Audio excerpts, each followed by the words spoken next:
welcome to the all-new, all-different #1 Comics Podcast. Volume 2, Issue 11, Bob, Legacy number 111. 111. Hey, I mean... We finally made it to was- issue 111.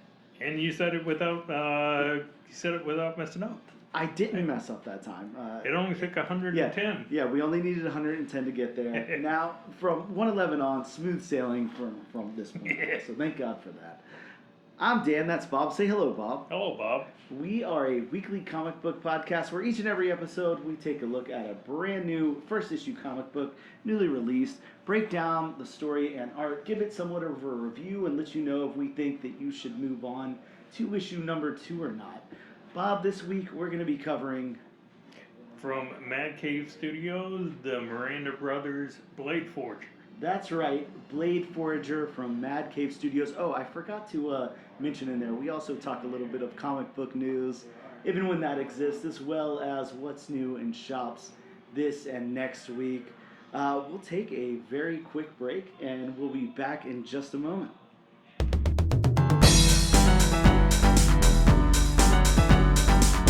And we are back with issue number 111 of the all-new, all-different #1 Comics Podcast.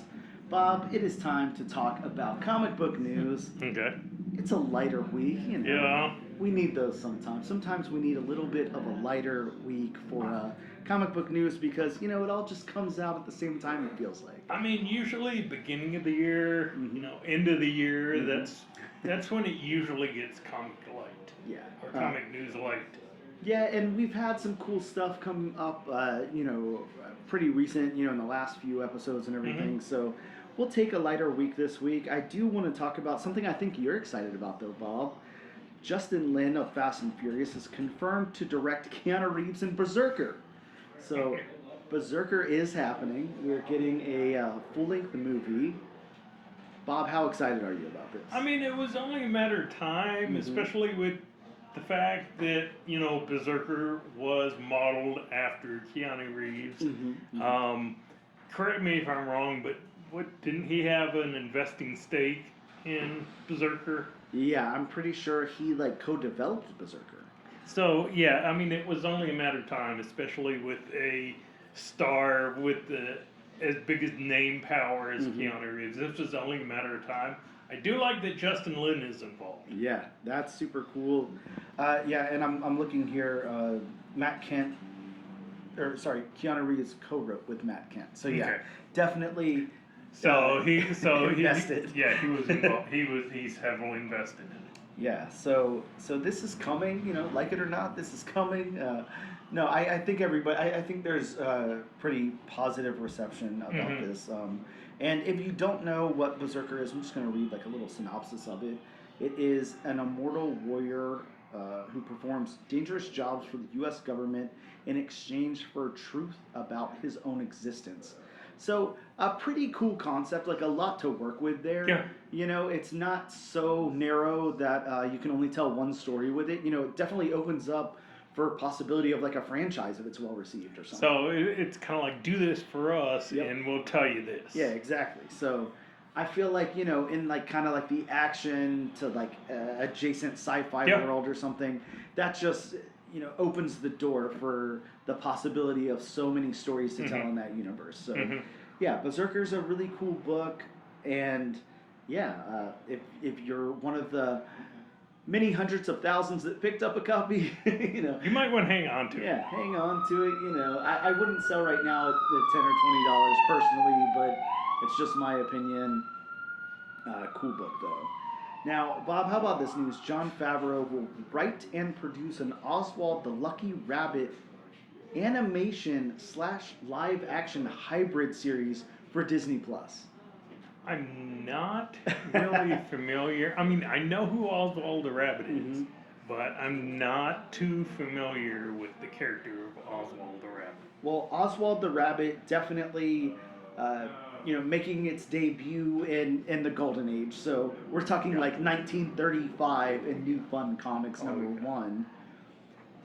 And, he basically was around before Mickey Mouse, and then from there they've used the character in Darkwing Duck and assorted Disney stuff, Disney properties here and there. Are really interesting for such a smaller character on that scale. Whenever you have such larger characters, such well-known characters, to go with this one. It is, but I mean, I definitely have faith if it's, you said it's going to be written by Jon Favreau? Yeah, it will be. Sorry, yes, Jon Favreau is going to write and produce it. So, yeah, I mean, I definitely have faith since Jon Favreau was writing it, because as a writer, I mean, I can't say that he hasn't done any wrong, but yeah. I mean, he directed Elf. I don't know if he wrote on that. I mean, he's written on some of the Star Wars shows. I mean, Mandalorian directed an episode or two. So yeah, I definitely have faith that he can take that more obscure character and do some good with it.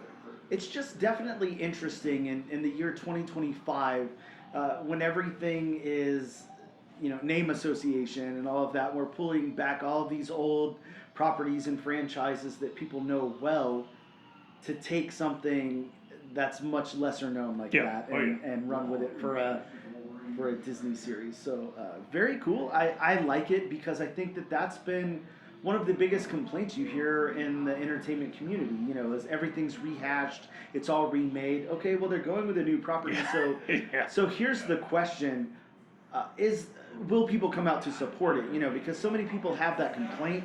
So are we going to see that support there? I don't know about that. I mean, again, something different. I mean, it's written by Jon Favreau, so that's a plus going to it. I don't want to say it may be more relatable to people of a certain age, which, I mean, if you're talking about golden age, I mean, you may be talking about, people's parents. But I mean, people whose parents grew up on that and, passed it down to the kids. So, I mean, the fact that it's something different and it's Jon Favreau alone, I think, it has an audience. Now, Bob, there's a feature-length documentary in production, or I think it's post-production at this point, but it's titled Kirby Vision, and it is directed by Ricky Stern, who did a Joan Rivers documentary, and it's produced by Submarine Entertainment. I'm not sure who that is, but yeah, it's a Jack Kirby documentary coming out. Couldn't get that by the name. Yeah, sure. This is pretty interesting. I think that this could be really, really cool. It could possibly be a little divisive, as documentaries seem to be. Yeah, and especially whenever you go to the early history of like a lot of those comic book creators, a lot of stuff, practices that we wouldn't be okay with these days and stuff like that come up. So. Yeah, and I mean, in documentaries, of course, we know stuff comes up that nobody knew about, and not everything that comes up in research is positive. Yeah, very true.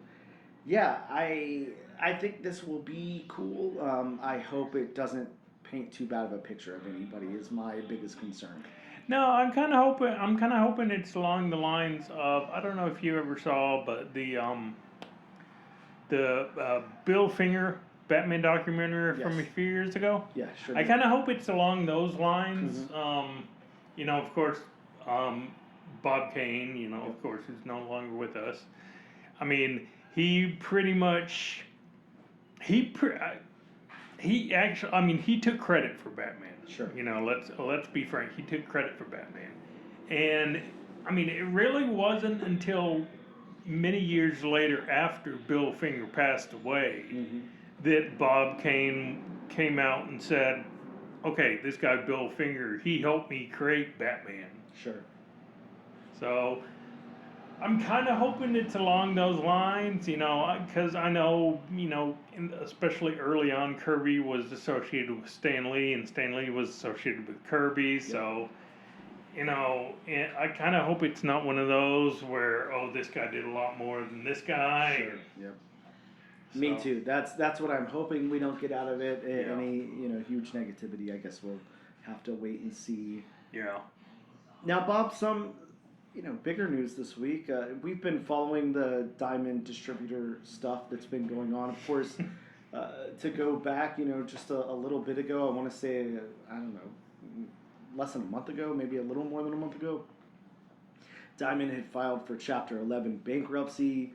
They're getting all their stuff in order, trying to find a buyer, all of those different things that are going on with a business being in Chapter 11.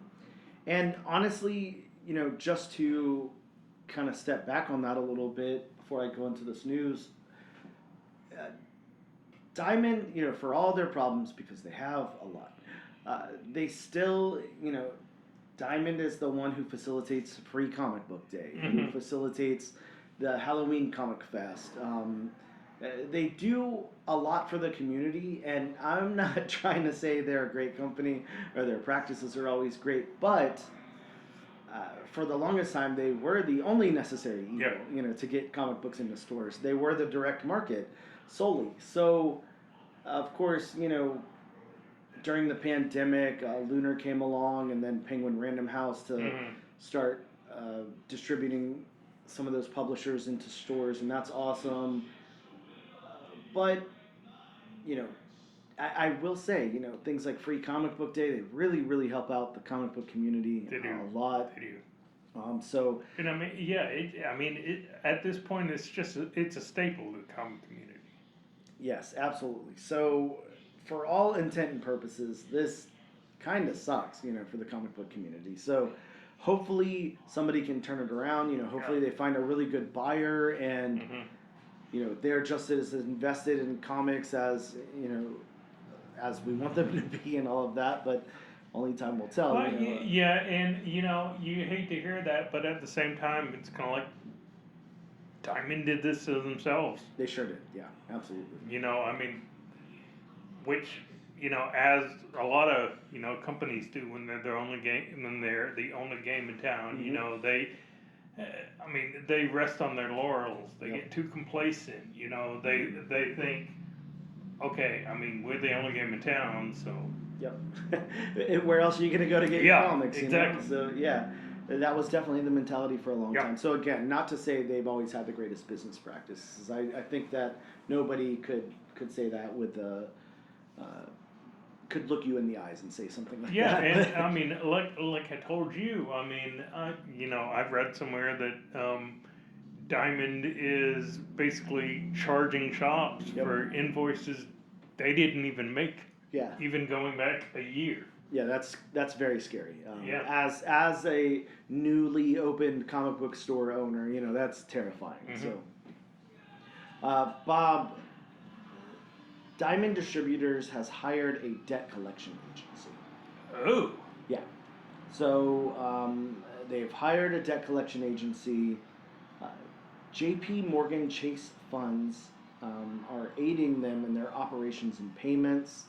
Public relations from Stanton are being hired for bankruptcy.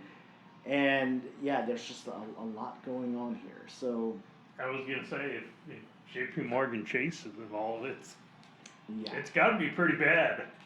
So I'm just going to kind of read over this article really quick from Bleeding Cool. But the secured financial package, courtesy of J.P. Morgan Chase Bank, allowing Diamond Comic Distributors to keep trading while in Chapter 11, bankruptcy protection, has allowed Diamond to pay staff, pay publishers for new stock, and hire some new help. They've got auditing services, and they have a lot to audit, apparently, as I could definitely imagine. Yeah. But like you said, going back to, if that's definitely true, that they're invoicing people for stuff they didn't even order, then yeah, this is going to probably turn a little bit ugly, I would imagine. Yeah, I would imagine so. Yeah. So, just a little interesting that they're able to still trade, and they're paying for new stock as much as in debt they are to Penguin Random House at this point, which is pretty intense. So So that's going on. Again, I hope for the best there. Hopefully, this all gets sorted out and they find a really good buyer or something. I think that's probably the best case scenario that we can hope for at this point. I don't think that Diamond themselves will be able to dig themselves out of this and No, definitely become not. triumphant. I think that it's going to require a new buyer. So, how about my last little piece of news here? Captain America: Brave New World is going to end its box office run as one of the lowest grossing MCU movies. I think we all saw that coming. There wasn't very much hype for this movie at all. No. I saw it. I really enjoyed it. I thought it was a good movie. But yeah, as far as what was putting theater goers into seats with the MCU before, this movie definitely doesn't have. So there's not a lot there for people who aren't heavily invested in the MCU already. So. And I think people could kind of see this coming, Mm-hmm. especially when the news broke about, the heavy reshoots and Sure. the test screenings weren't exactly, positive, so Mm-hmm. they had to cut a lot out of it. Now, what did you think? I'd be interested to know what you think because I'm not sure of my opinion yet. Mhm. But with putting, Red Hulk in the trailer, do you think that was a good decision, a bad decision? Do you think that helped more people to go see the movie? Do you think it hurt it? Do you think it spoiled it too much? I don't really think it hurt it Mhm. or spoiled it because we knew Red Hulk was going to be in the movie. Mhm. I mean that news came out a while ago, so everybody knew that it was going to be in it. Did I think it was necessary to show the Red Hulk? No. Yeah. And I mean, especially with the fact that Thaddeus Ross was going to be in it. Mm-hmm. I mean, the fact that they came out and said the Red Hulk was going to be in it, Yep. you're like, okay, he's going to turn into the Red Hulk. Sure. So, again, do I think they needed to show him in the trailer? No. But I mean, trailers are doing that more and more often to where, if you pay attention to the 3 or 4 trailers or whatever it is they release, Mm-hmm. then you can pretty much piece together an entire movie. Yeah. Yeah, it's getting a little scary out there, with the way that trailers are giving away so much at this point. But, that's just an ongoing that's been happening for a while. But so. yeah, I mean, do I think it would have been do I think it would have done a little bit better if they hadn't showed him? Yeah, sure. I think it would have. I think it would have done a little bit better. But I mean, what's done is done. Yeah. So it looks like combined, worldwide right now, Captain America has reached 370.6 million. So they're predicting. Sorry, we got the door open here at the comic book shop, so they're predicting a final worldwide gross of 405 to 440 million. So yeah, it's going to be one of the lowest earners there, between Eternals, which earned 402 million.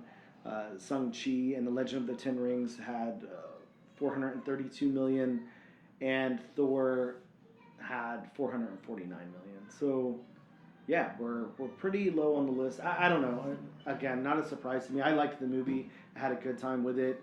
I think as far as MCU goes, the only times I have just not really enjoyed something was I didn't enjoy Eternals. Like it was pretty boring to me. Mm-hmm.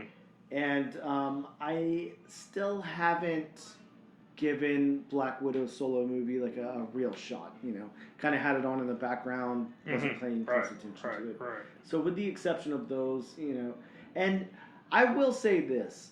I don't know about you, Bob, but me specifically, it's always gonna make a movie like it. Okay. Here's a example. If a movie at home would be like a C or a D to me, the theater's automatically gonna raise it to a B. Like just being in a theater, paying attention, not having other distractions, really helps me focus on a movie and enjoy it a lot more. I don't know about you. Like, do you have the same experience you do in theaters at home, or? I mean, just by, sheer, environment. I mean, of course you're going to pay more attention in the theater because, Yeah. I mean, it's going to be quiet, and I mean, you're not going to be looking at hopefully you're not looking at your cell phone. Yeah, true. I mean, stuff like that. So, I mean, I do think there definitely is a difference. Mm-hmm. I mean, what this shows me, and I hate saying it because I love the character. Mm-hmm. What this shows me is Captain America as a character may not be the most bankable star because, I mean, 2 of the 4 Captain America movies, have been blockbusters. Yep. You have Winter Soldier, and of course you have Civil War. Mm-hmm. I mean, Civil War, it wasn't just Captain America in that movie. I mean, it was basically all the Avengers. Yep. So I mean, you could call it like maybe Avengers 1.5, or 2.5 or something like that. And I mean, the Winter Soldier was just lightning in a bottle. Yep. I mean, it was directed by the Russo brothers, which, I mean, we know the Russo brothers have a good track record when it comes to Marvel movies, but I mean, even though I enjoyed it, the first Avenger, I mean, it was on the low end as far as Marvel movies, and like, you just reported on, Brave New World is going to end as one of the lower Marvel movies, so I just think Captain America in general isn't exactly the most bankable of characters. Yeah, I definitely share that. I think that, Captain America as a character, a wonderful character, really fun to read in the comics and all of that, really fun to watch on screen, especially in that team environment. But whenever you have those solo films and then on top of that you're replacing, your original Captain America with a new Captain America, how well that translates to audiences. I don't know what the reasoning for this is. It could have been all the hype about the reshoots and everything or something different, but that's kind of where I land. I wonder if the anticipation for this just dropped so much because, they're not getting the same Captain America that they kind of grew with, through, the first incarnation of the MCU and all that. And while Sam Wilson is very popular, and popular in the comics and all that, I just wonder how much people trusted him to have a solo film. So, yeah. Very interesting. Well, I think that's all the news I got, Bob, unless you have anything you want to add. Then we'll take a quick break and we'll talk some new comics that are in shops this week. Hey, and we're back with the all-new, all-different #1 Comics Podcast, issue number 111. Bob, it's time to talk some new comics that are in shops this week. Of course, as the current trend, we're recording on a Tuesday, the day before New Comic Book Day. So this will be the books that came out on March 5th and not the ones that drop on March 12th. But we will talk about those towards the end of the episode. So don't worry, we'll get to those. We'll definitely get to them. I don't know. I mean, if any of these sound really cool to you, there's a slight chance your local comic book shop might have some of them. I know here at Black Hat Comics in Jacksonville, Florida, we still have some of these on shelves, although some of them have sold out too, so it's a pretty good mix. So just check with your local comic shop. As we always say, if you're friendly with your local comic shop owners, they'll tell you anything. So, Bob, from Dark Horse Comics, we got Arcbound, issue number 4. I feel like, issue number 1 just dropped, so I'm so surprised we're in issue number 4 on that series. We also got from DC Comics, Batgirl, issue number 5 came out this week. And issue number 4 of Batman Full Moon, which has been a really great series. Some really fantastic cover art as well. No, that's not Batman just pulling down his pants. And No, it's just not. Just mooning his villains. No, I would certainly hope not. I don't know. That might. But I mean, just imagine an issue where there's no dialogue. It's just Batman driving the Batmobile around, and finding all those villains and just rolling down the Just window. moving all the villains. Yeah. You know, I would like to say, you know, there's no chance in hell something like that would sell, but I think we all remember Batman Damned, so Oh. where we saw the reverse of a full moon, and yeah. Yeah. So. Yeah. Where they had to recall issue number one. Yeah, sure. How about Birds of Prey, Bob? I know you're a huge fan of this Yeah, book, I am. as well as I am, but Okay. yeah, Birds of Prey issue number 19 dropped this week. Breaking into comics, No More Rules from Devil's Due. That's a small publisher we don't see very often. We did get Cruel Kingdom issue number 3 from Oni Press, part of the EC. The resurgence of EC through Oni Press. Mm-hmm. Darkwing Duck from Dynamite Entertainment dropped this past week. The premiere issue of Volume 2. Crazy. It's already in a volume 2. Yeah, exactly. We did get okay. Now, Bob, this here at the shop, this was my pick of the week because I thought this book sounds insane. It sounds so weird. I'm loving the One World Under Doom event. So, Doctor Strange of Asgard. So, this book was really cool. It was really, really trippy, as you can imagine. Doctor Doom, Doctor Strange becomes the Sorcerer Supreme of Asgard. This is a really, really interesting book. Really crazy. I definitely suggest everybody check that book out. It's really weird. We got. Wow, sorry. Yeah, I'm in a deep rabbit hole of things that I don't even think came out. So back over to Image Comics, we got Hyde Street number 4. This is part of the Ghost Machine imprint over at Image Comics. Really, really cool series. I really like it a lot because it's really Twilight Zone-ish, you know, as we talked about before. And as you know, I'm a huge fan of Twilight Zone, one of my favorite. No, we haven't heard that before. One of my favorite forms of media altogether. So, Bob, another what if. We got what if Mickey and friends became the Avengers. Now, Bob, I just, you know, without reading the book, I want you to answer that question. What would happen if Mickey and friends became the Avengers?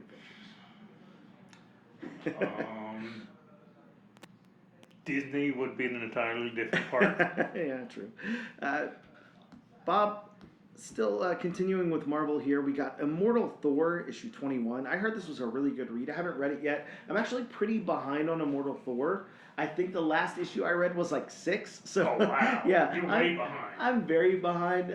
What are the chances I'll ever catch up? You know, I got to get some trades, I guess. Stay tuned. Yeah, definitely. From Detective Comics, we got JSA issue number 5, as well as Justice League: The Atom Project issue number 3. Image is continuing with Juvenile. We got issue number 4 of that, as well as issue number 6 of Knights vs. Samurai. Hey, we got Dark Horse's Living Hell issue number 4. And Bob, a book that, you know, I don't even know how to introduce. It's not the second volume because they don't really tie into anything, but I guess just by name alone, it's a second volume. Monkey Meat, the Summer Batch. The Monkey Meat is such a strange comic. Monkey Meat. Yeah, it's very interesting. From Marvel Comics, Moon Knight: Fist of Khonshu, issue number 6. We had these did really well here in the shop, especially the Marvel Rivals variant covers. We had Marvel Rival variant covers for Moon Knight, for Storm, and for Doctor Strange of Asgard. That you know, a lot of people were picking up sets of those, so really cool. From IDW, Bob, Mothra, Queen of Monsters. This is one that sold out pretty much instantly here. You know, you have a Mothra titled book, and it just goes. You know. We got Nice House by the Sea, issue number 6. And from Marvel Comics, NYX, issue number 9, part of the X-Manhunt crossover. As well as Poison Ivy, issue number 31 from DC Comics. And Bob, another Rick and Morty one-shot, Rick and Morty Spring Breakout, issue number 1. Again, a one-shot there. Oh, and speaking of Marvel Rivals, sorry, we did get a Scarlet Witch. Scarlet Witch issue number 10 had a Marvel Rivals cover. DC decided to come back out with Secret 6, so we've got Secret 6 issue number 1 with a new Secret 6 roster. We've got John Kent, Jay Nakamura, Dreamer, Deadshot, Catman, and Black Alice. Bob, the final issue of Shazam in this current volume, volume 5, came out, issue number 21. And we got Space Ghost 10, as well as Spectacular Spider-Man, issue number 13. We got Spider-Boy 17. And, sorry, I wanted to say for a second that we got that Star Wars Jedi Knights, but I think that comes out this week. I think that's a little bit of a misprint there. I think so also. Yeah. Storm number 6, as I said, that had a great Marvel Rivals variant. How about a third volume of Teen Titans Go? That dropped this week, the premiere issue. Again, another book that's selling pretty well here in the shop. Teenage Mutant Ninja Turtles Night Watcher, issue number 6. Bob, we did get Terminator 5 from Dynamite, and Terminator's so good. This is a really fun issue. Yeah, so those are some of the books that came out this past week. Definitely might still be some time to grab those from your local comic shop if you try. Sorry, one last one that I do want to mention is Ultimates number 10 that came out with the introduction of Ultimate Namor and Ultimate Red Skull. So I'll leave it there. Those are some of the books that dropped in shops this week. We'll take a quick break and then we'll be back to talk all about Blade Forager issue number 1. And we are back with the all new, all different number 1 comics podcast, episode number 111. Sorry, Legacy issue number 111 for all you Bob Legacy heads out there. Yeah, get it right. I know. Bob, it is time to talk all about Mad Cave Studios' Blade Forager number 1. Of course, before we do that, I'm going to read Mad Cave Studios' synopsis off their site. The discovery of Kurum, a never-before-seen energy source, led to a bloody world war for its control. After years of constant death and destruction, the Lords of the Lands agreed to stop the fight and negotiate an agreement. The Blade Foragers Treaty was born from that meeting. This treaty established that the centralization of the Kurum exploitation would be done through one central government led by a neutral emperor. The emperor would have to be the Blade Forager, a mystical swordsman, and defend the title in a tournament called the Tournament of the Five Rings every 5 years. Blade Foragers from every corner of the Empire would fight for the possibility of becoming the new emperor. Bob, this is written by Roy Miranda and co-written and illustrated by, help me with the name there, Bob. Inaki Miranda. And we've got separate colorist Eva De La Cruz and letterer Dave Sharp. And the reason that I say their names is they're definitely credited on the cover there. So not much to talk about with these creators, if we're being honest. They did We Live. If you remember We Live from 2020, Aftershock comic We Live, that was theirs. A very interesting comic and a very different comic from this. That is for sure. So, yeah, the credits go We Live. We also got a We Live Age of the Padalons sequel series, as well as a free comic book day We Live, and a one-shot We Live coming of age. So, okay. Yeah, this is We Live. Yeah, this is pretty easy for writing credits. Now, Ainka, is that how? Inaki. Okay, sorry. Wow, I don't know what I said. Inaki has some other credits to their name. Coffin Hill, Judge Dredd Magazine, Gotcha Man, 2000 AD, Harley Quinn, Fairest, Fables, Catwoman, Ragman, Old Lady Harley, Godzilla, Here Be Dragons 2, Son of Giants, Out of Body, The Unwritten, Catwoman, Birds of Prey. So there's definitely some artistic credits there. Writing credits, much newer. So that's really all we have. How about my synopsis, Bob? I know you're on the edge of your seat for this one because I think I am too. My seat right now.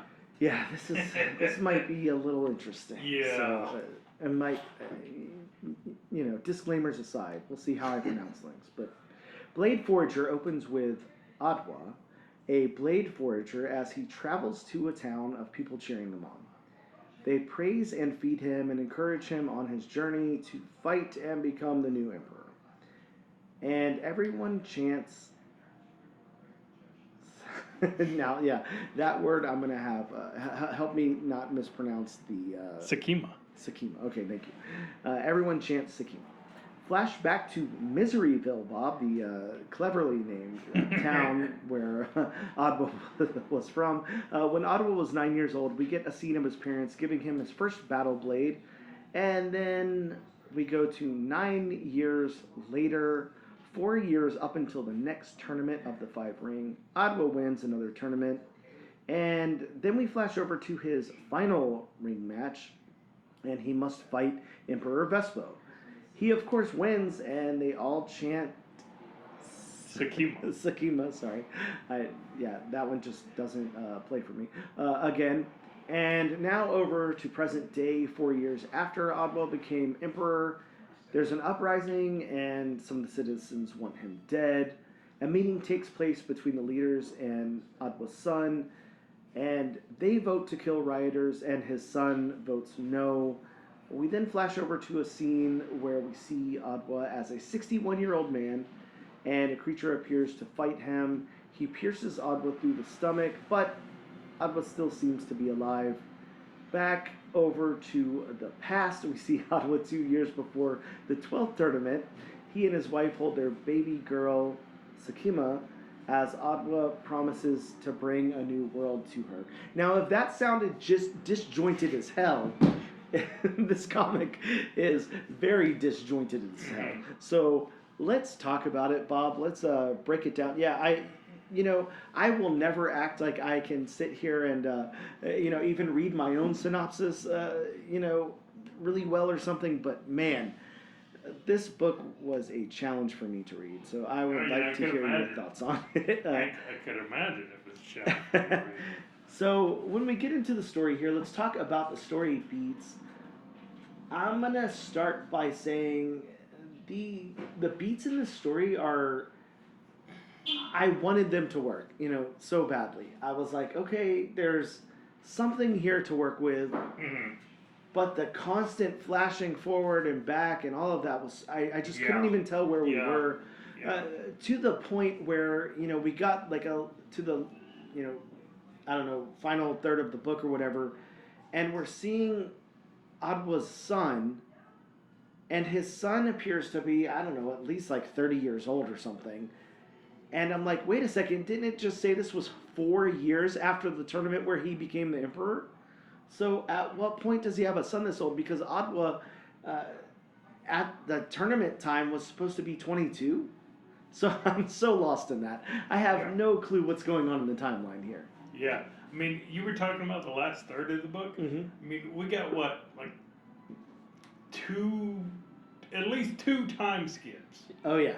And, we would get to like 4 years between the tournament, 4 years before the last tournament, and then 2 years before the last tournament. Yep. And it's just like, just stick with one thing. Don't jump around so much. Yeah, it was very interesting the way they wanted to set this up, and then it was very interesting how I felt like there was actually a lot of exposition in this book, but it didn't explain anything that I needed to know at all. No. They skipped over the stuff that was important for me to know, to get that information in the book. And refresh my memory. What was the energy source? Quorum? Quorum? Mm-hmm. Where did that really come in? I'm not sure. That much. They talked about it. I know the townsfolk said that they, were fueling his plane with it, and that's it. They did, but they didn't talk about what the, Blade Forger Treaty was or anything like that. So, it's kind of like, except for those, seeing the, quorum fueling sign and, the townspeople talking about it, it really didn't have anything to do with this issue.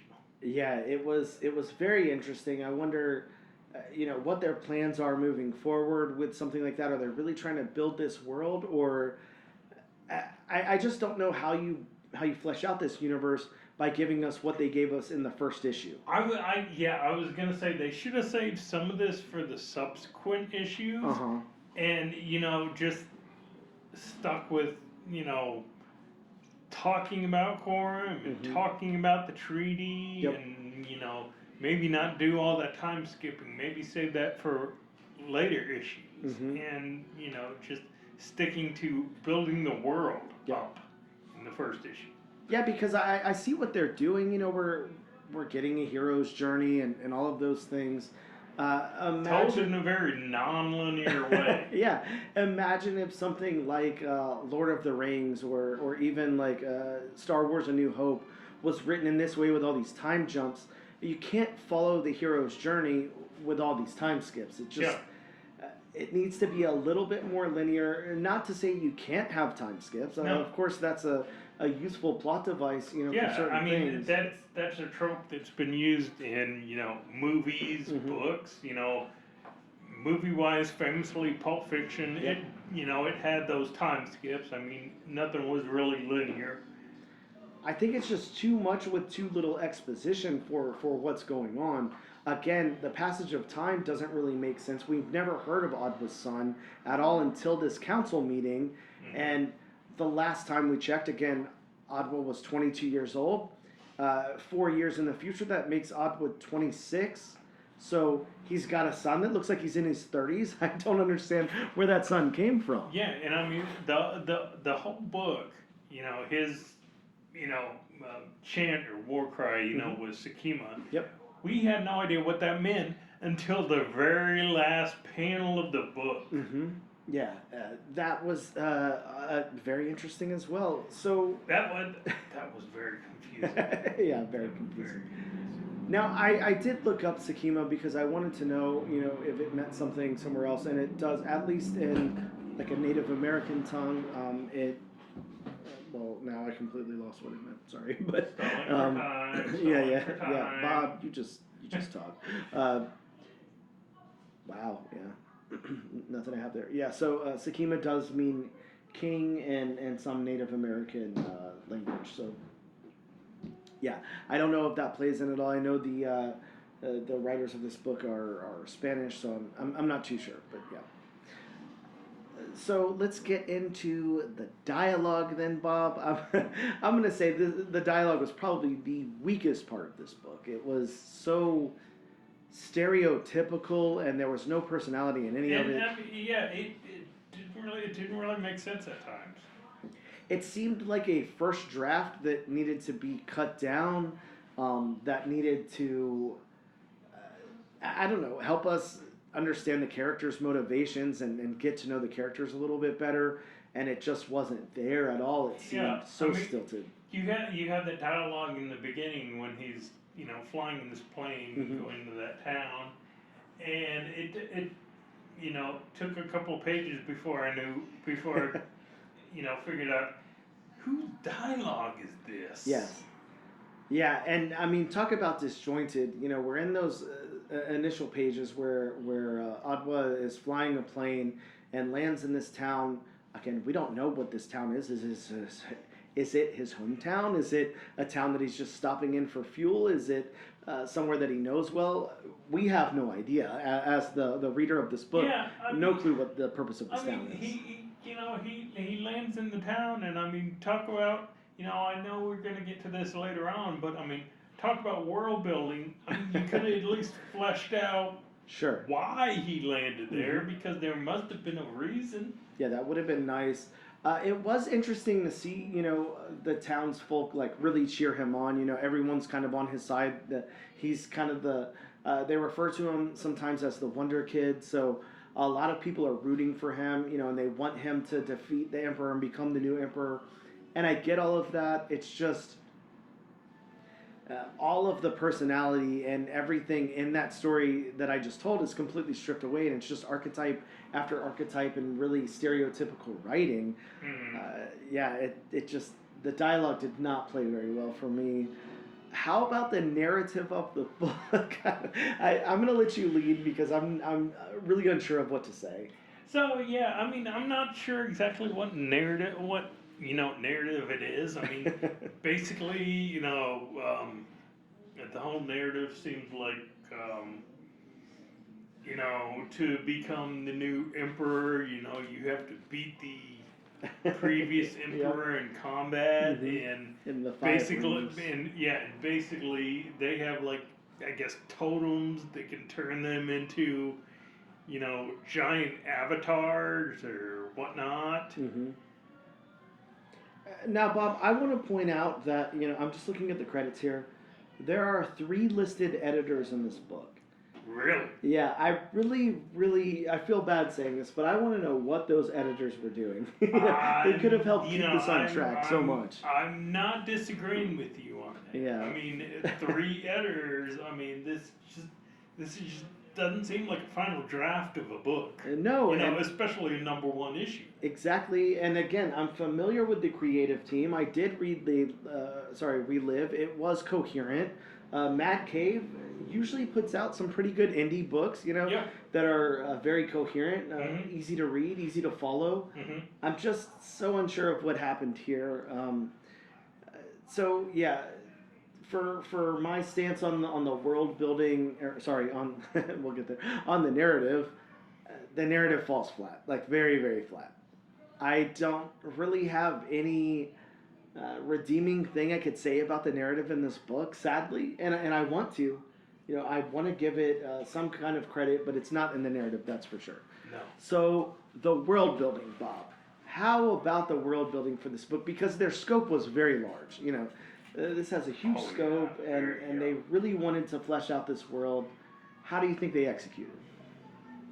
I mean, the intent was there. Yes, I definitely see that. was. But I mean, there were just so many skips that the world didn't get a chance to breathe. Well, this is like a sci-fi epic. You could definitely take parts of Star Wars, parts of Mortal Kombat, things like that, and shake them up and make this story happen. Like that could definitely have worked. I mean, there's even elements of like old school like Samurai Ronin. Yes, exactly. There's a lot to play with here, and the fact that they made the characters such archetypes and such one dimension, and not fleshed out the world at all. Where are we? I don't even understand where this world is. Again, I just think the time skips were a big detriment. Oh yeah, the time Because skips again, did not help anything. Like I said, they didn't have a chance to breathe. They didn't have a chance for their locations to breathe. Yeah, very true. Let's get into the art. Hopefully we see something redeeming in that. I'm not sure. Bob, what did you think about the character art in this book? I mean, the character. I like the character art. I must say, I definitely like the character art. I mean, you can definitely see a difference in the main character, Agua. You can definitely see a main difference in his, throughout the ages, like when he's in his early 20s, when he's in his 30s, definitely when he's in his 60s. I mean, he's still got that warrior look to him, but he's got that, like old, weary, kind of, worn, been through a lot of battles kind of thing. Of course, Adwa is as a young child in Miseryville. The cleverly named town of Miseryville. Yeah, I mean, kind of thought we were reading the Powerpuff Girls for a second with a town called Miseryville. Yeah, I gotta say, that goes back to the world building too. Yeah. Miseryville is one. I'm sorry, but it's one of the worst names, especially when it's supposed to be, Adwa's time in his life where he would go wanting day after day. Yeah, it's very interesting because, like I said before, and like we had talked about already, it seems like there's a lot of like placeholdery stuff going on here, like the name of that town, and like different characters and stuff that should have really been fleshed out. Like, I'm not sure what the rush to get this out was, but it seems like it was a rush to get this out. That's definitely the feeling that I'm getting from it. I'm going to say with the character art, there's definitely redeeming qualities there. I don't dislike any of it, and the creatures are pretty fantastic. Yeah. I like them a lot. Whenever we get to Adwa battling that creature, when at the last portion of the book, when Adwa's older and everything, I really like that creature's design. I think the creature designs are going to work here really well for me. The human, if these characters are human, designs are a little too stiff for me. I really don't like Adwa's look. Like, there's nothing about him that stands out. He seems very generic. And something that I'm going to say, and I want to know your stance on this because I want to know if we agree or disagree here. I didn't understand the first time I read this book what was going on with the avatars that they're fighting with. I was very confused. I was like, do they team up? Do they have two people on each team? And then I didn't understand why Adwa won that first battle, but I'm watching some other guy who has triple the amount of muscles that Adwa has, in victory. So well, and it was very confusing. I wish they would have explained that better, but the gist I got from one of the panels, and I'm actually trying to find it. Hold on, now I'm stalling for time. You're fine. I think that would be the. I've said this already. It's the fact that they spent time and exposition on things that don't quite matter, and no time and exposition on things that I didn't understand. So. That's kind of like the point of storytelling. I've got to understand those things if you're gonna inject them into the story. Why is there no mention of an avatar, that they're fighting with? But no, the gist I got from it was the avatar was Adwa. Mm-hmm. Because it took me a minute to figure out, okay, what is this? Because I thought maybe they were teaming up and everything. But, as you can see in this one panel, it actually kind of shows Adwa morphing into this quasi He-Man figure. So I guess, again, their swords are like totems, and they change into these avatars to do battle. That's the only thing I can figure out. I guess what I'm trying to say is, that shouldn't have been left up to me to interpret. Yeah. That's a core part of the story that should have been explained. Yeah, I think agree. that you talk about detriment. I think that is a detriment to the story and the way that I'm supposed to understand it. Especially where you have to really think about it. Yeah. It's like one panel that basically explains it. Mm-hmm. Yeah, a little confusing there. Bob, every comic book, has to have backgrounds to help fill it out. Of course, it's always a unique scenario if those backgrounds work or if they don't. Unique to the story, unique to the storytelling and the art and all of that. Bob, you are the self-proclaimed background snob, so let's see. I don't know, I think I proclaimed you that. I don't think you proclaimed yourself that. But still, I enjoy saying it. So, Bob, how do the backgrounds hold up here for you? Yeah, I like the backgrounds. The backgrounds are a big plus on this film, especially the backgrounds when they're in, I guess, the palace around the table, and they show the exterior, the palace in the background with the fountain, and it's very detailed. Yeah, I think the backgrounds worked fine. I think that's probably going to be one of the most redeeming qualities to this entire book is that the backgrounds work. Again, because what's on the foreground doesn't always work for me. That character art isn't always even hitting, its weight class. It's pretty below it in my opinion. So yeah, I was happy to see that the backgrounds at least were pretty fleshed out. There was at least detail there, and that worked fine for me.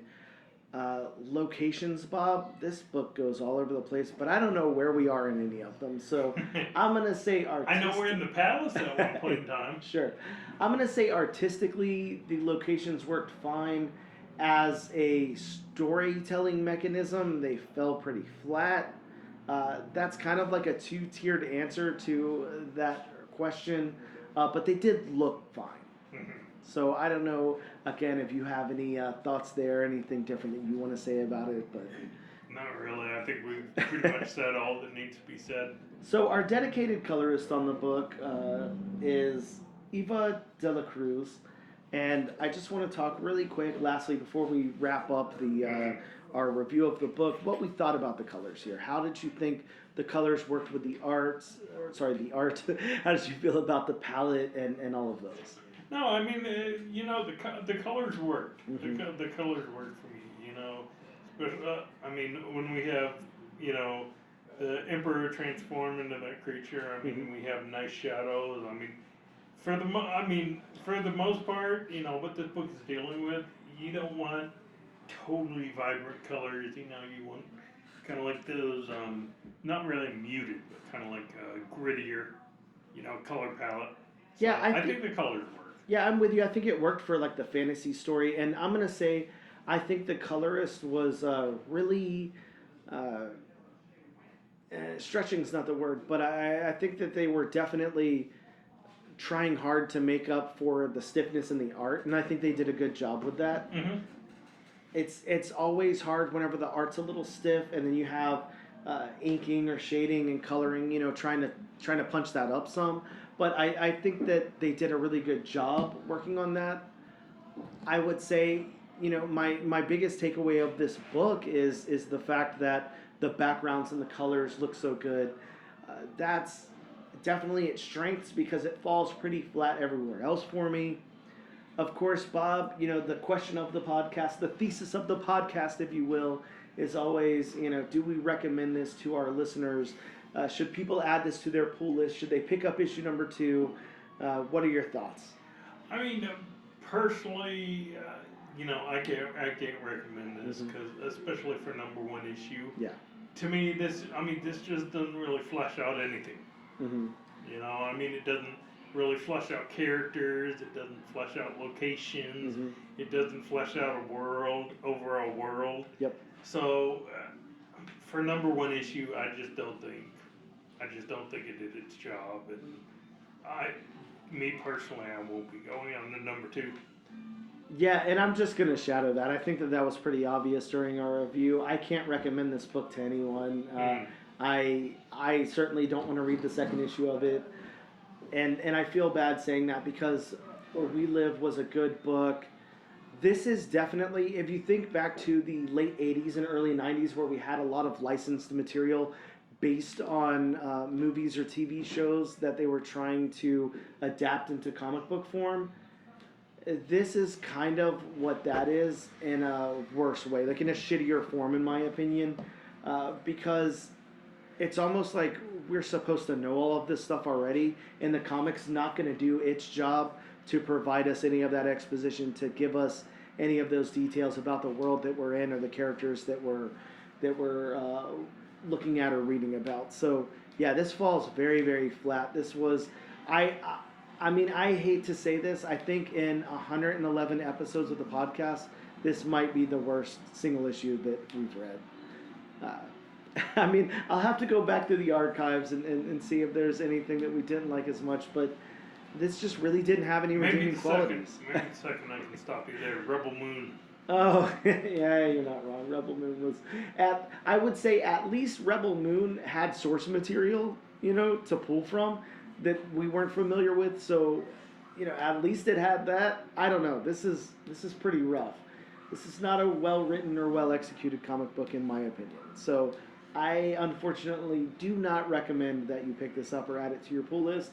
But hey, we could be completely wrong, and maybe issue number 2 will come out the gate swinging. I certainly hope so. With that being said, Bob, let's take a quick break, and we'll come back and talk about what's new in shops this week.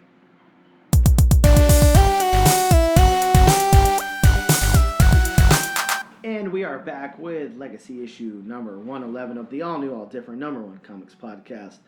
Bob, here to talk to you guys all about some new books that are in shops this week. That's right, March 12th, 2025. Or tomorrow. Or people tomorrow, paying attention. if you're counting, But of course, before we do that, it's disclaimer time with Bob. Boy, that was a short one. Yeah, I just didn't have the singing in me this week. What can I say? Yeah. But like I say, this and every other week, you know, these are some of the books that may or may not be coming out next week. We certainly have a few that aren't coming out, that's for sure. Okay, that might not be coming out next week. And this is also just a few of the books that are coming out next week, hopefully, fingers crossed. So if you want a more in-depth list, you know, you can feel free to consult elsewhere. You know, you can always call your local comic shop. Oh, wow. You can't call this one, but you can text it, so. You know, of course, please don't think you go a long way in this world. They sure so do. Remember that, despite what some people would say. Please, Bob, thank you. You know, you always have, you know, you can still send Harry Potter out, you know, if you'd like to. A new one I want to add, you know, you can always do like Gandalf did and talk to an eagle. Oh, yeah. You know, send That's a good one. ride an eagle's back to the shop. You know, you got John Wick Tube System. You know, Very, yeah. you have Topical. Unicorn, you have Can on a very long string. Very. Anything you'd like to add? Yeah, I would just like to say, you know, I think that given the book that we read this week and everything, I would hate to have it be a complete wash and not, you know, use it for anything. So, yeah, I think every couple of years you could just go up to your local comic book shop and challenge them for, you know, dominance over that comic shop. You know, who's going to run that comic shop?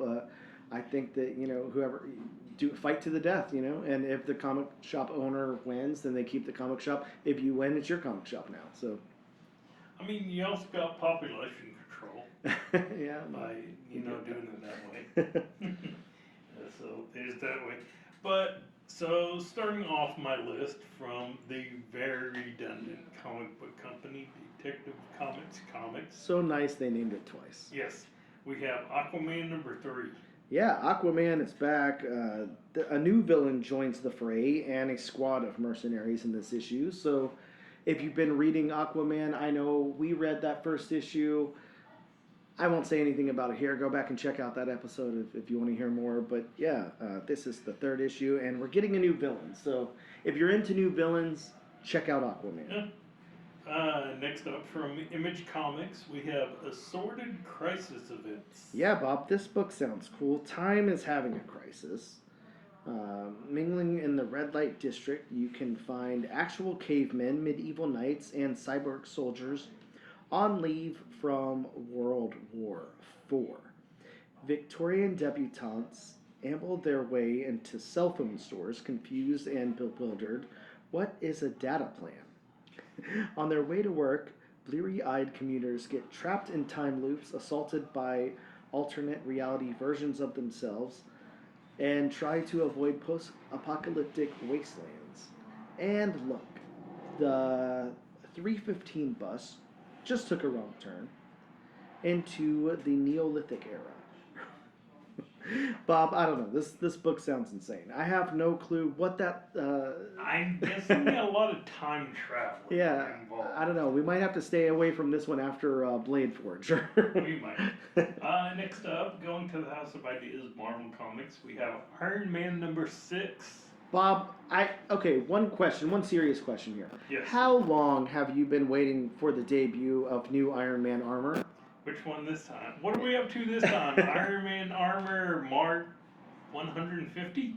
Bob, just so you know, we're getting some new Iron Man armor in this one. This is also a One World Under Doom tie-in. Yes, there's that. Staying with House of Ideas, Marvel Comics, we have another one-shot, team of one-shot. We have Nick Fury versus Fin Fang Foom #1. Yeah, I mean, what can you even say about this book? Nick Fury, Fin Fang Foom, that's going to be an interesting. That's a very unlikely. Yes, that's a very, very unlikely. Sticking again with the House of Ideas, Marvel Comics, we have Spirits of Vengeance #1. Yeah, and Spirits of Violence. I'm sorry. Oh, you're fine. As we talked about off air, I don't think this one's actually coming out. I think this is a oversight on their behalf. So we'll hold this one over until it actually comes out. But I don't see this solicited anywhere else. And I don't know if our next book is coming out either, or the next book on this list. Void Rivals number 17 from Image Comics. Yeah, good question. I'll definitely stall for time and look really quick, but I don't recall seeing any Void Rivals come in either. Mm-hmm. Definitely lots of Transformers later printings, but Void Rivals 17 is coming out, Bob, and this one has the first full appearance and origin of Zerta Trial. Sorry. Get it right. You're in the presence of me. True. You are a Void Rival super fan. That and I am a Transformers fan. Does that character come from Transformers or Void Rivals? It's a new character. Okay. It's a new Transformers character created for Void Rivals. I see. So, technically, you're both right. Or you're right on both accounts. From sticking with the House of Ideas Marvel Comics, we have X Factor number 8. Part 5 of the X Manhunt crossover. We have another X title. We have X-Men number 13. Man, what a killer cover on this one. Yes, it really is. Cyclops and Magic just burning up there. Yeah, this is a really cool cover. This is part 4 of the X Manhunt crossover. And that actually concludes my list. Well, Bob, we've got only 2 books on the wheel this week. That's right. We don't have a third. So this week it will be between Dark Pyramid and Assorted Crisis Events. Bob, I can't lie. I after reading that synopsis, I don't know how excited I am to read Assorted Crisis Events, but we're going to click and spin from the lovely wheelofnames.com and see where it lands. Bob, I think I got my wish. It looks like we're covering Dark Pyramid next week, so Okay. That will be the next episode of the podcast. But thank you guys so much for tuning in. As always, check us out on all the socials. We're on TikTok, we're on Instagram, and we're on YouTube. And if you're in Jacksonville, Florida, come check out Black Cat Comics on Stockton Street. You can probably catch Bob, if you stop by on the right day. I'm sure I'll be here. Mm-hmm. Thank you guys so much. We'll see you next time.